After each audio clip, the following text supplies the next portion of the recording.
Bien, buenas tardes, estimados alumnos.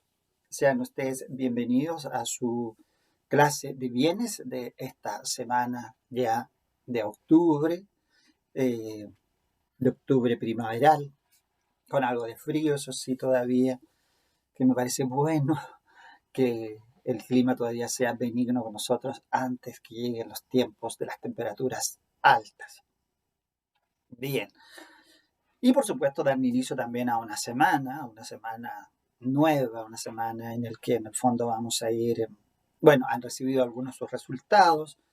Creo que ya están todos, así que si alguien no ha recibido es porque el mail quedó trabado eh, o quedó en otra lista. ¿Ah? Así que si alguien no ha recibido su nota y su retroalimentación, por favor que me avise. Me avise para eh, rectificar esa situación de inmediato.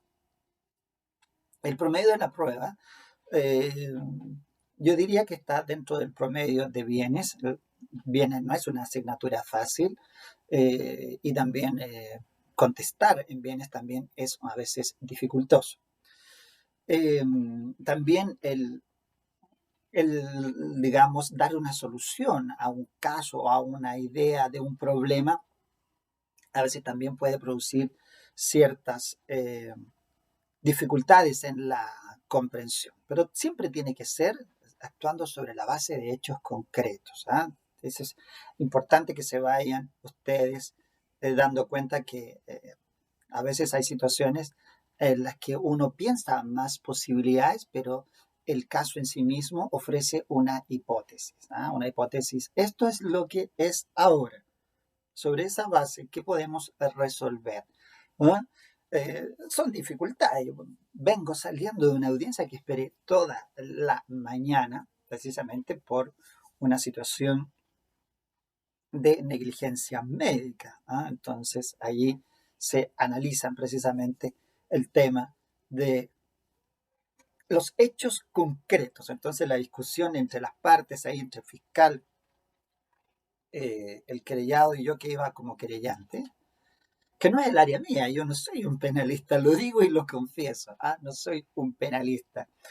Eh, pero como yo veo la responsabilidad civil contractual o extracontractual, tengo que necesariamente en esta área pasar a o hacerle este guiño a la materia penal. No es precisamente mi área, sobre todo el área procedimental, no la manejo con mucha soltura, pero el debate fue interesante porque obviamente uno plantea que el fiscal no quiere mantener, o sea, no quiere perseverar la investigación, el querellado quiere sobreseer y yo no, yo quiero seguir adelante con la investigación para que en definitiva lleguemos al trámite después de ir a la parte de la responsabilidad civil, que es a donde yo tengo que intervenir.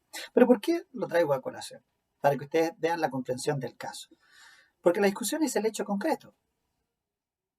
¿Hubo o no hubo negligencia médica en el momento de la actuación? Entonces, por ejemplo, nos sirve que se hable del médico eh, en posibilidades de que es un buen médico, siempre lo fue, y ahora está en este problema, pero ese antecedente lo avala. Eso lo avalará seguramente para la parte penal y las exenciones de responsabilidad o rebajas de condena. Pero en lo concreto es que hoy estamos analizando un caso. Y este es el caso concreto. El caso concreto es que el paciente se sometió a una cirugía en la que él era primer cirujano y se produjo un resultado que no fue lo querido, no fue lo esperado. Si vamos un poco a las obligaciones de medio y de resultado, claro, se aplicaron los medios, pero no se obtiene el resultado. Y en la aplicación de medios es lo que estamos discutiendo, si la aplicación de los medios fueron los idóneos, corresponden a la lex artis y ese tema. Pero ¿por qué? Nuevamente lo traigo a colación. Porque no discutimos sobre hechos potenciales, sino que discutimos sobre hechos concretos. El hecho concreto es que lamentablemente, yo sé, a lo mejor era un buen cirujano y tremendo, pero aquí se equivocó. Y este es el caso que hay que resolver. Así que este es el elemento, este es el elemento presente. Sobre esa base yo resuelvo. Bueno, veamos cómo siguen estas materias. Hoy nos corresponde comenzar, yo diría, tratar un tema que es bien fregado en el mundo de los bienes, específicamente de este modo de adquirir prescripción, cuyo elemento esencial estamos estudiando, que es la posesión. Ya veíamos la semana pasada que cuando uno habla de posesión, lo toma como uno de los requisitos de la prescripción que conducen al dominio. No cualquier posesión tiene que ser posesión útil. Y dentro de la posesión útil tenemos la posesión regular y la posesión irregular, ¿cierto? Y dentro de la posesión regular analizamos que tiene que tener justo título que no está definido por el legislador, sino que tenemos que actuar de manera de comparativa, por contraste. Vamos al artículo 704, tomamos el título, verificamos si calza en alguna de las hipótesis del artículo 704, no calza con ninguna, perfecto, entonces es un título justo. Porque para ser injusto, tiene que calzar con alguna del 704. Pues no calza con ninguna, entonces, a contrario sensu, diría alguien, es un título justo.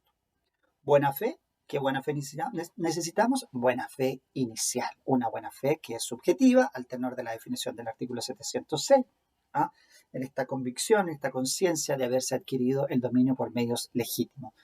Pero basta que el individuo crea, prácticamente que sienta que actuó dentro de la legitimidad para que se considere que existe buena fe. Con, digamos, el beneficio de todo el ordenamiento jurídico nuestro, que la presunción opera a su favor. Se presume que las personas actúan de buena fe. Quien alegue lo contrario, dice el 707, debe probarlo. ¿Ven? Y finalmente, un elemento que nos va a servir para el tema de hoy día es que dice que si el título es traslaticio de dominio, es necesaria además la tradición. Ese es un gran punto. Porque se dice, si el título es traslaticio de dominio, es necesaria la tradición. Si yo digo que el título es la compra-venta, porque es un título traslaticio de dominio, la donación o la permuta, entonces tengo que tener la entrega para los efectos de hablar de posesión regular. Porque si el título es traslaticio, tengo que tener la tradición. Es decir, alguien me tiene que haber entregado el bien. Para el mundo de los bienes, para los bienes muebles, no hay problema, porque en el mundo de los bienes muebles se aplica el 684 con cualquiera de las formas de entrega. Pero, ¿qué pasa en el mundo de los inmuebles? Ustedes ya vieron que la tradición se hace por inscripción conservatoria. Por lo tanto, si el título, por ejemplo, fuera la compra-venta, yo tendría que tener la tradición para tener posesión regular. ¿Y cómo tengo la posesión? Porque ha operado el artículo 686, es decir, tengo inscripción conservatoria. Pero aquí lanzo la pregunta de inmediato que nos va a complicar más tarde. Esta es la posesión regular, pero si nos vamos al 708, nos dice que la posesión irregular es la que le falta o carece de uno o más de los requisitos del 702. Entonces, llevándolo de inmediato a un caso concreto. Yo puedo tener un justo título, puedo tener una compra-venta. La ley me presume la buena fe, pero no tengo inscripción conservatoria, porque nunca se inscribió el título en el registro del conservador. Entonces, ¿qué no tengo? Al tenor del 702, no tengo tradición. Entonces, tengo dos requisitos, justo título y buena fe. Si tengo dos de estos requisitos, ¿ya tengo posesión irregular? Claro, al tenor de la generosa definición de posesión irregular del 708, tengo posesión irregular. A lo mejor no voy a adquirir el dominio en 5 años, pero lo voy a adquirir en 10. Pero voy a adquirir sin tener inscripción conservatoria. Déjenlo allí como un dato. ¿Por qué? Porque esa pregunta y ese conflicto nos va a llevar al tema de hoy. El tema de hoy es un tema de los complejos que tiene el derecho, de aquellos que en un grado uno nunca quisiera que le tocara este tema. Ahí sí. ¿Qué es Fíjense, adquisición, conservación, y pérdida. ¿Pérdida de qué? De la posesión, de eso estamos hablando. ¿Mm? Adquisición, conservación y pérdida. Es decir, cómo adquiero la posesión, cómo conservo la posesión, cómo pierdo la posesión. Esto es, digamos, en términos de comprensión material, es simple. O sea, si yo tengo este lápiz, ustedes ya lo ven que está bastante a mal traer, ¿se fijan? Si finalmente este lápiz se rompe, ya no sirve, se destruye la cosa sobre la cual yo tenía la tenencia, desaparece, ¿cierto? Ya no tengo posesión porque no tengo el objeto sobre el cual ejerzo mi posesión. Por lo tanto, lo que yo compré cuando me hicieron la entrega, tuve adquisición. Lo conservé mientras estuvo en mi poder con ese ánimo de señor y dueño. Y perdí la posesión el día en que este famoso lápiz se destruyó, o bien, así destruido, yo lo deposité en la basura y dije, adiós lápiz. Bueno, en esas tres circunstancias entonces operamos de igual modo. Supongamos un inmueble, tengo un título, pienso, voy y compro una casa. He adquirido el dominio, sé que operó correctamente, operó la tradición, el título era correcto, todo está perfecto. Pero puede que haya fallado. Puede que a lo mejor a mí me vendió una persona que no era dueño. Supongamos que era a lo mejor un representante legal, qué sé yo, bueno, pero en fin, puede darse de una venta de cosa ajena. Si el título no calza en ninguno de los injustos del 704, resulta que he adquirido posesión. De hecho, ustedes saben, la compra de la compraventa de cosas ajenas es válida, dice el 1815. Por lo tanto, tengo un justo título. No está en el 704 vender cosas ajenas, no está. Así que si no está, quiere decir que el título es válido. Adquirí la posesión del inmueble. Conservo la posesión del inmueble mientras yo mantenga el ánimo y el corpus. ¿Cómo mantengo el corpus? Porque tengo el inmueble. Y por eso le digo, incluso puedo tenerlo inscrito. Por alguna razón, muchas veces se llega a inscribir en el conservador. Así que mientras tenga la inscripción, conservo. Y 2 años después decido venderlo, enajenarlo. Entonces ahí pierdo la posesión porque, de acuerdo al 728, transfiero mi derecho, yo posterior inscrito, a otra persona. ¿Qué dice el 682? Que nadie puede transferir más derechos de los que tiene. No lo tenía mi anterior dueño, no lo tuve nunca yo, no lo va a tener a quien lo transfiera. Pero todos hemos tenido posesión.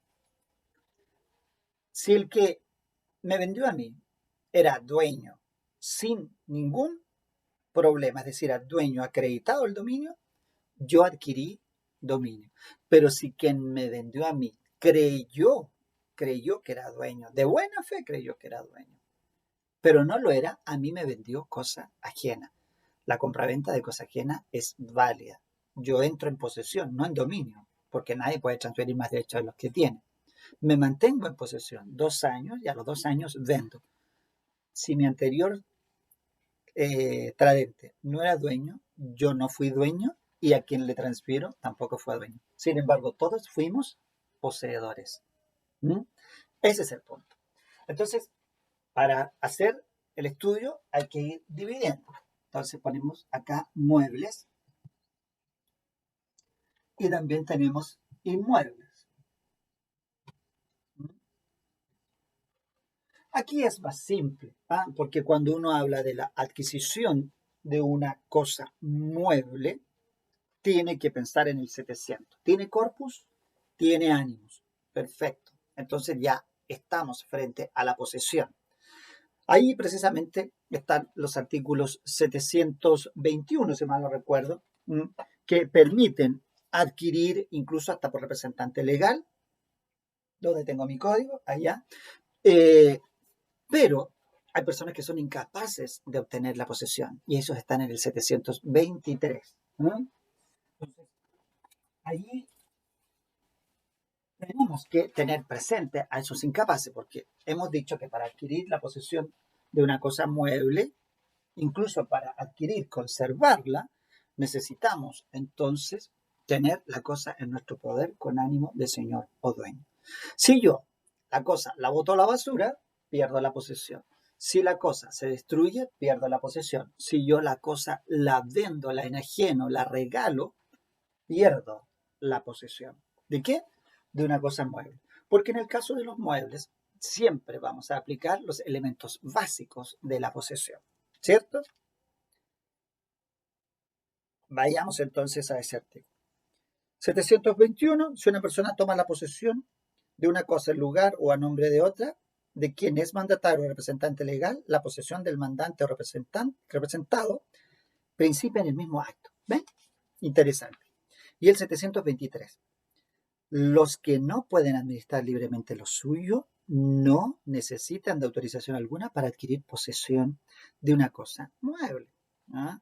Por eso estamos hablando de, efectivamente, de personas que son incapaces, pero tienen limitantes, con tal que concurran en ello la voluntad y la aprehensión material o legal, pero no pueden ejercer los derechos de poseedores sin con la autorización que competa. O sea, la persona que está incapacitada puede adquirir posesión, pero si esa posesión implica ejercicio de facultades, eso no lo puede porque son incapaces. Ahora, ¿quiénes son incapaces? Los dementes y los infantes son incapaces de adquirir por su voluntad la posesión, sea para sí mismo o para otro. ¿Qué quiere decir esto?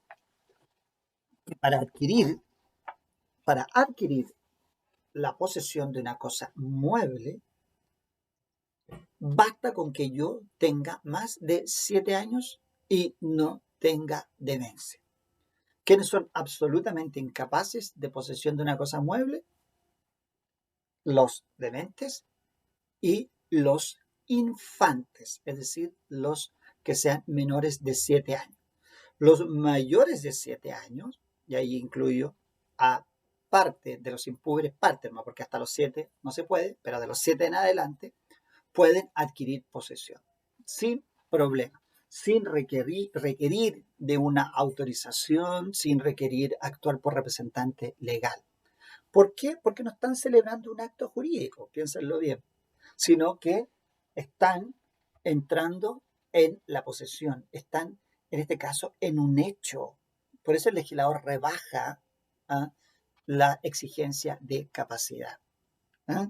Sin embargo, no la rebaja tanto, porque el menor de 7 años no puede adquirir posesión y el demente tampoco puede adquirir posesión, pero un niño de 8 ya puede adquirir posesión, a pesar de que es un incapaz absoluto para ejercer su derecho de celebrar un acto jurídico, porque es incapaz absoluto. Sin embargo, como aquí estamos frente a un hecho, el legislador le permite bajar la edad hasta los 7 años.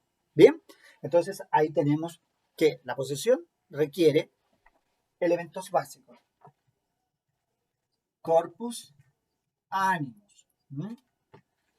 Puede ser por representante legal o mandatario. Y reconoce como incapaz absoluto para adquirir posesión a los infantes y a los dementes. Todos los demás incapaces, pueden adquirir la posesión, pero no pueden ejercerla. Solo adquirirla, o sea, pueden hacer solamente esta parte, adquirir. No pueden, de alguna manera, entrar a ejercer actos. La conservación y la pérdida no dicen relación con ejercicio de actos, salvo aquí, que podría ser, por ejemplo, si quisiera donarla, regalarla, venderla, esa cosa, ya significa acto jurídico.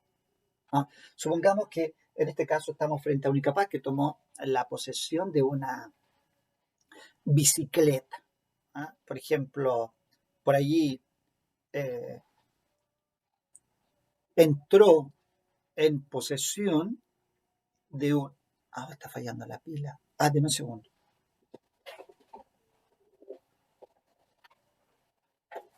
entró en posesión, por ejemplo, de una bicicleta por alguna razón, a lo mejor alguien se la regaló pensando en que el dueño de la bicicleta era él y no era él, y le regaló la bicicleta a este niño de 8 o de 9 años, el niño la aceptó de buen grado porque era un regalo para él como niño, y resulta que entonces ese niño está en posesión, no es dueño, porque quien le regaló la bicicleta no era dueño de la bicicleta. Pensaba que él era dueño, de buena fe actuó y en esa buena fe se la regaló a este niño de 8 años. Este niño puede entrar efectivamente en posesión de una cosa mueble y la conservará mientras mantenga esa voluntad y aprehensión material, como dice el 723. Pero, por ejemplo, si quiere venderla, no puede, porque eso sería la realización de un acto jurídico. Inclusive, si quisiera donarla o regalarla, que para nosotros la donación es un acto jurídico también. También tendría problema porque el ejercicio de un acto jurídico requiere capacidad. Ahí sí que tiene que hacerlo a través de sus representantes legales. Bien, eso respecto de los bienes muebles. Si la bicicleta, por ejemplo, se destruye, la bicicleta se cae por ahí en un hoyo, se rompen los neumáticos, en fin. Pérdida de posesión porque ya no se tiene el corpus. Pero también se podría perder el ánimo de una cosa mueble cuando yo la abandono. Estoy pensando ya ahora en quien tiene la posesión y no tiene un problema de incapacidad, sino que normalmente usted bota a la basura su ropa vieja, que hoy ya no hay que botar a la basura, hoy hay que reciclar. Recordémonos de cuidar el planeta. Entonces, vamos a borrar ese ejemplo de botar la ropa, la vamos a reciclar, la vamos a reconstruir y vamos a hacer como hacían las abuelitas antes, paños con restos de paño. Bueno, de más está decir que hay poleras que van a terminar como pijamas. ¿Quién no ha transformado una polera en pijama? Bueno, y así. Entonces, muchas cosas en el tema de ropa se van a reciclar y ya no vamos a perder la posesión. Así que busquemos otro ejemplo. Volvemos a mi lápiz. Si yo lo boto, lo destruyo, pierdo el corpus. Pero si yo lo regalo, pierdo corpus y ánimo, porque además lo estoy entregando a otra persona y me estoy desprendiendo del ánimo de señor o dueño. De manera que adquisición, conservación y pérdida son un ciclo. Lo obtengo, lo conservo, lo pierdo. Y luego otro lo adquiere, lo conserva y lo pierde. Son circunstancias cronológicas podríamos decir, de orden temporal.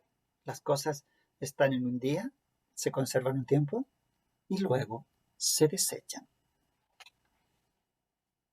Pero eso no puede incluir personas. Las personas no somos desechables. Esto es importantísimo. Bien, pasemos y dejemos leamos algunas normitas que podrían ser pertinentes. Por ejemplo, veamos el 726. Dice, se deja de poseer una cosa desde que otro se apodera de ella con ánimo de hacerla suya. ¿Ven?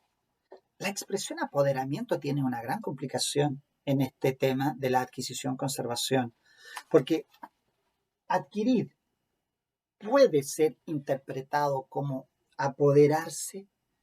El código parece contener esta expresión de apoderamiento porque varias veces la repite. Se deja de poseer una cosa desde que otro se apodera de ella con ánimo de hacerla suya.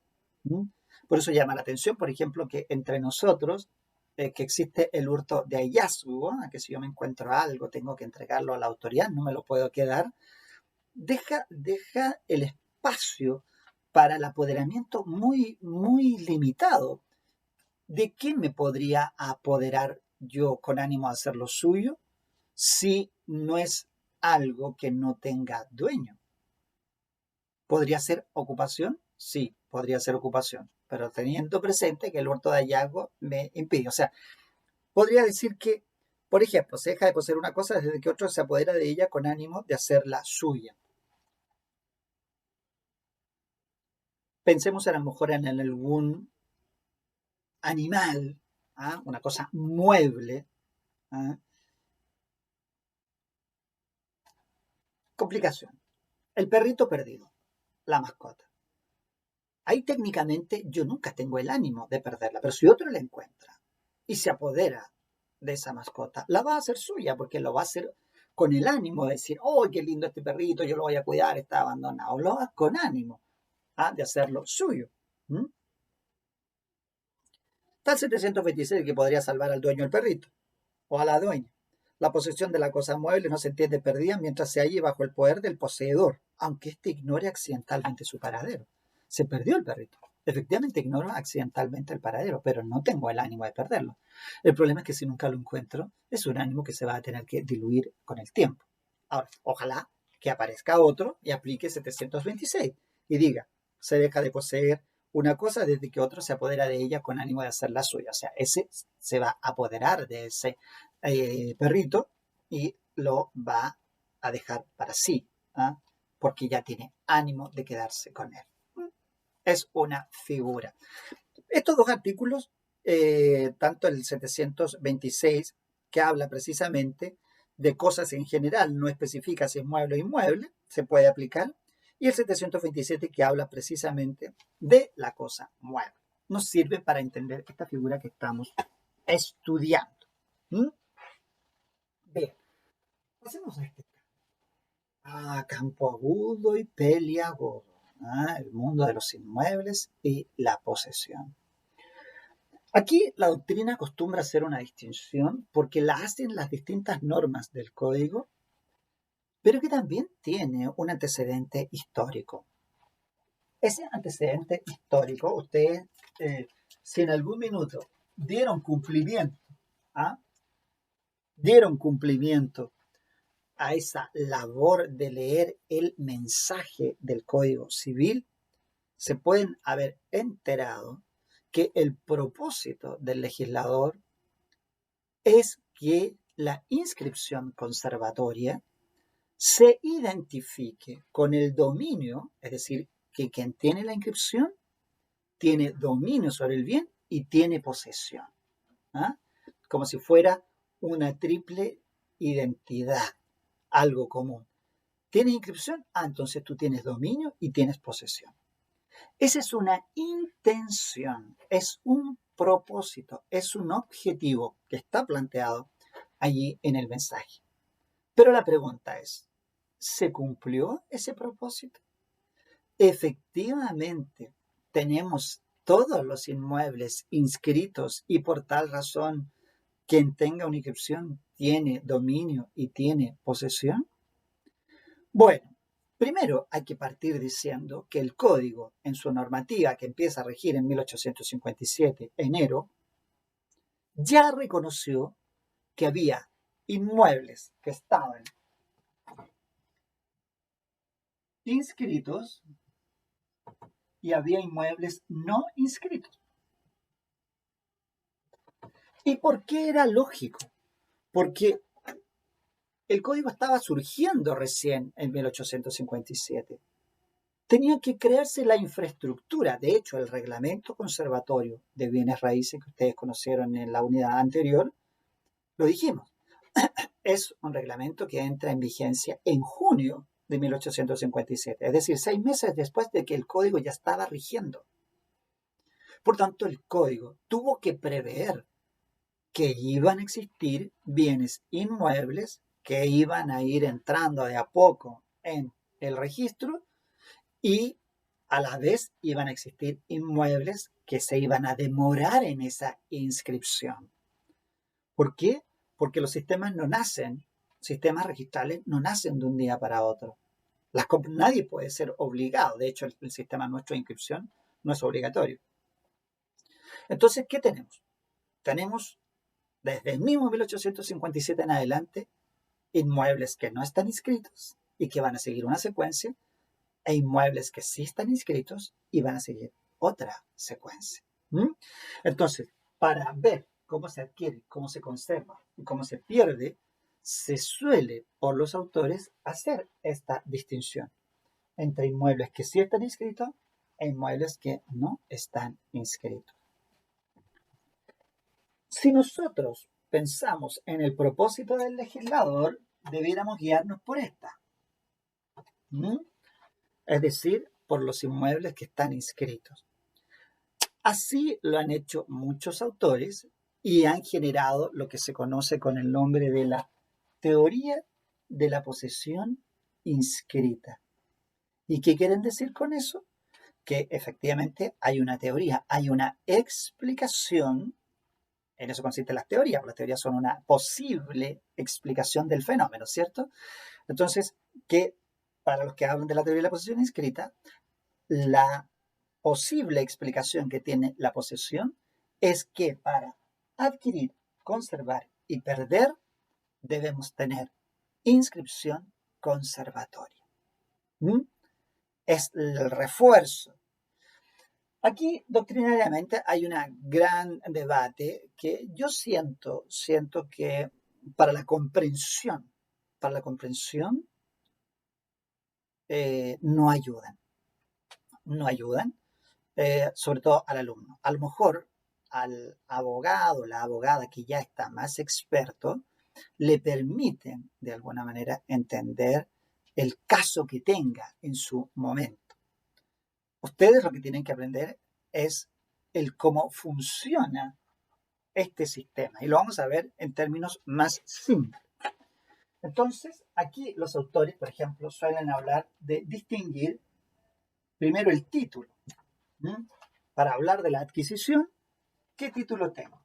¿Tengo un título constitutivo o tengo un título traslaticio?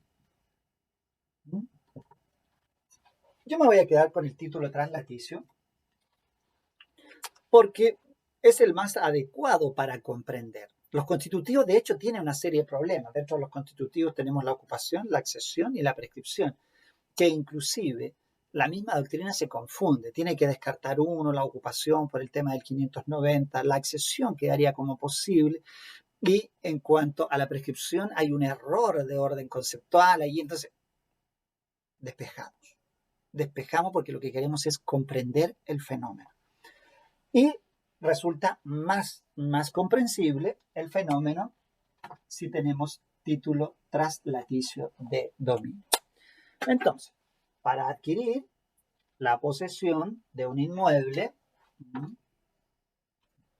que está inscrito y cuyo título que está operando es un título traslaticio de dominio, tenemos que preguntarnos entonces cómo vamos a esa adquisición. Y aquí vamos a hacer la secuencia de la famosa teoría de la posesión inscrita. En primer lugar, tenemos que tener el corpus, tenemos que haber incorporado en nuestro patrimonio a través de una entrega que alguien nos ha hecho de ese bien.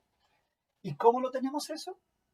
A través de, en primer lugar, el 686. El 686 nos señala que la tradición del dominio de los bienes inmuebles se hace por inscripción conservatoria, ¿no? Entonces, si el título es traslaticio de dominio, para que yo tenga en mi poder el inmueble, por ejemplo, una compra-venta, una donación, una pregunta, para que yo lo tenga en mi poder, tengo que inscribir. ¿Dónde? En el registro conservatorio. Perfecto. Si yo no he inscrito el 724, me señala que no adquiero posesión. Pero si yo sí he inscrito, el 724 me dice, se ha producido la adquisición de la posesión. ¿Ven? Es ahí la importancia. Fíjense. 724. Si la cosa es de aquellas cuya tradición debe hacerse por inscripción en el registro del conservador, nadie podrá adquirir posesión de ella sino por este medio. Nadie podrá adquirir posesión de ella sino por este medio. Por lo tanto, entonces yo ya he cumplido con que me entreguen a través de la inscripción conservatoria. Cumplida la entrega, me dice el 724, entonces usted ha iniciado su posesión.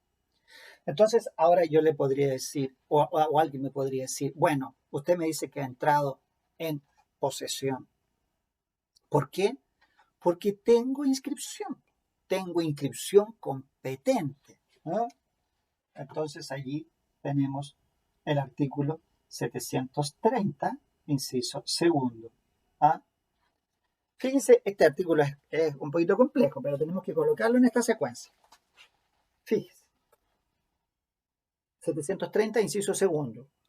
Con todo, si el que tiene la cosa, el lugar y a nombre de un poseedor inscrito, o sea, alguien que ya tiene un inmueble inscrito, se da por dueño de ella y la enajena, no se pierde por una parte la posesión ni se adquiere por otra, sin la competente inscripción.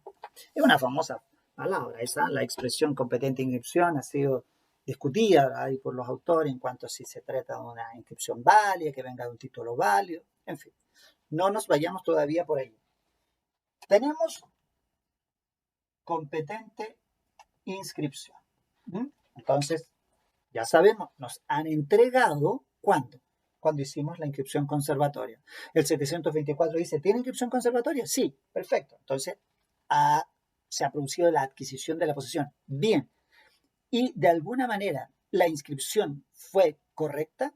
Sí, porque tengo competente inscripción. El poseedor inscrito me transfirió a mí y yo inscribí y tengo competente inscripción. Pruébelo, me van a decir. Perfecto, lo puedo probar. 924. Prueba. ¿Ah? 924 dice que si se trata de los inmuebles, si tratan de los derechos que tienen que ser inscritos, la única manera de probarlo es teniendo inscripción conservatoria. Vamos entonces y leemos el 924. Voy a traer mi código así ya en hoja ya porque está totalmente descuartizado. Mire. 924. La posesión de los derechos inscritos se prueba por la inscripción y mientras esta subsiste con tal que haya durado un año completo, no es admisible ninguna prueba de posesión en ninguna prueba de posesión con que se pretenda impugnarla. ¿Ven? Entonces, ya tenemos. La cosa me la han entregado. He iniciado posesión. Tengo competente inscripción y tengo cómo demostrarlo.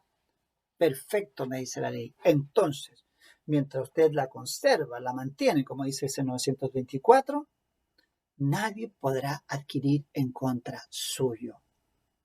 Hay una garantía que le ofrece el legislador de que contra título inscrito no es admisible prescribir.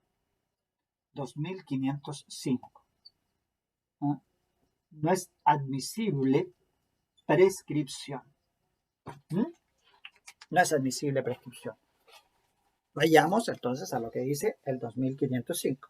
Por eso le dije, este tema es arduo, porque es de artículo.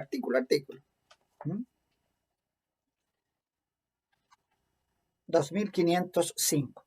Contra un título inscrito no tendrá lugar la prescripción adquisitiva de bienes raíces. Ahí tienen. Por eso es tan importante. ¿Se fijan? Básicamente aquí están. Hay autores que van agregando más artículos, pero lo que nosotros queremos hacer es una comprensión del fenómeno. ¿Quiero adquirir la posesión de un inmueble que está inscrito? Sí. ¿Qué título tienes? Tengo un título traslaticio de dominio. Por ejemplo, una venta, una permuta, donación que me hicieron a mí. Perfecto. ¿Pero te entregaron? Sí, porque inscribí en el registro conservatorio. Perfecto. Has iniciado posesión porque has inscrito. ¿Y tienes la competente inscripción? Por supuesto. Hay competente inscripción conservatoria. ¿Puedes probarlo? Por supuesto. 924. Entonces, te bendigo con que nadie va a poder adquirir contra ese título. Nadie va a poder prescribir contra tu título porque contra título inscrito no es admisible prescripción. Básicamente, esto es la teoría de la posesión inscrita. Ahora, perder la posesión, porque mientras mantenga la inscripción, conservo, pero pueden pasar eventos que me lleven a perder Entonces lo vamos a poner con rojo. ¿Por qué? Porque ¿se puede perder la posesión? Claro. 728. ¿Y cómo se pierde? Cancelación de la inscripción. Ahí tienen. ¿Mm? El 728 dice que la posesión de un inmueble inscrito se pierde por la cancelación de la inscripción. La cancelación es una actividad conservatoria. Es una actividad que tiene que ver con el registro conservatorio, en que el conservador habitualmente lo que hace es tomar una inscripción. Aquí está inscrito esto. Ah, perfecto. Ah, pero este terreno, esta casa se vendió. La voy a colocar aquí. Transferida. Está cancelando esa inscripción porque está diciendo esto ya no rige porque ha sido transferida a otra persona. Está cancelando. Las razones para la cancelación son tres, según el 728. Primero, que hay un acuerdo de voluntades. Nosotros inscribimos una propiedad a mi nombre. Pasó un año, ¿sabes qué? No me gusta la casa. Y viene el vendedor y me dice, ¿sabes qué? A mí me encantaría recuperar mi casa. Ah, perfecto, pues, hagamos negocio. Yo te devuelvo la casa, tú me devuelves el dinero. Perfecto. Resiliamos. Y ahí dejamos sin efecto esa inscripción que estaba a mi nombre, va a volver al nombre de su propietario anterior. La otra alternativa es que yo venda mi bien. Por ejemplo, cuando el poseedor inscrito transfiere, dice el 728. Yo vendo esta casa, viví 2 años allí, ya no quiero vivir más, y se la vendo a otra persona. Por el solo hecho de que efectivamente yo haya transferido mi dominio a otro, esa inscripción mía deja de estar vigente, queda cancelada. Cancelación virtual, le llama el profesor Peñailillo ahí en su libro. Y la otra alternativa es que un juez, por sentencia, ordene que esa inscripción del conservador se cancele por decreto judicial.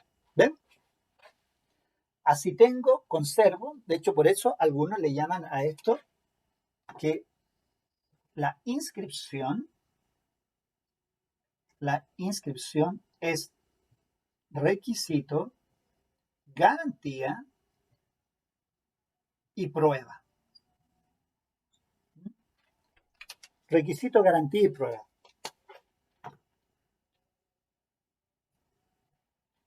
Que es en el fondo el resumen de estas disposiciones. El resumen de estas disposiciones. Todas ellas llegan a la conclusión de que si yo tengo inscripción, tengo requisito, tengo garantía, tengo prueba. Si quiero de alguna manera averiguar si esa posesión que yo tenía está perdida, tengo que ir al 728. ¿Ha existido un acuerdo para dejar sin efecto la inscripción? No, entonces se mantiene. ¿Has vendido tu derecho a un tercero? No, entonces se mantiene. ¿Ha ordenado un juez que se cancele tu inscripción? No, entonces está.